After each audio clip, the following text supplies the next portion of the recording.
Okay, so now we're going to continue and go into muscles a little bit more. When we talk about muscles, in my last video, we spoke about origins and insertions. We were talking about the biceps brachii.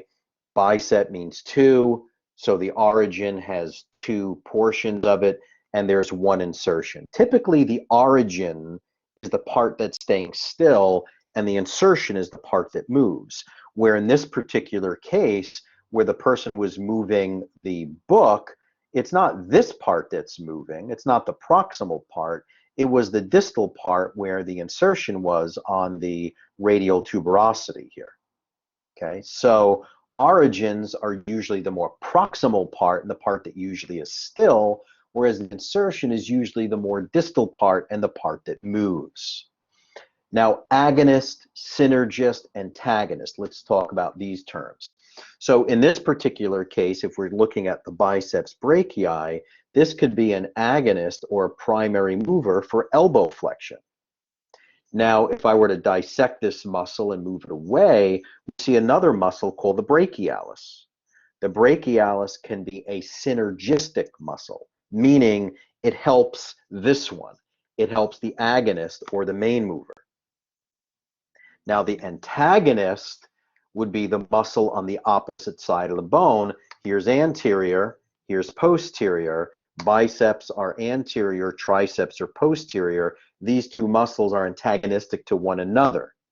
They oppose each other. This flexes the elbow, the triceps extend the elbow.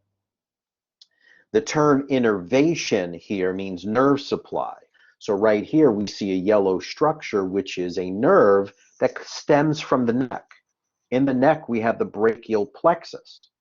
And the brachial plexus is a group of nerves that comes from C5, C6, C7, C8, and T1 nerve root, goes down the shoulder, all the way down the arm into the fingers. And these nerves control every muscle of the upper extremity. So you have a brachial plexus from the neck controlling the arm, the forearm, wrist, and fingers.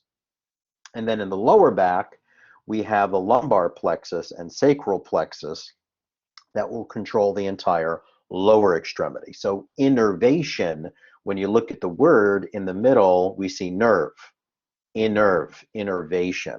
It's the nerve supply.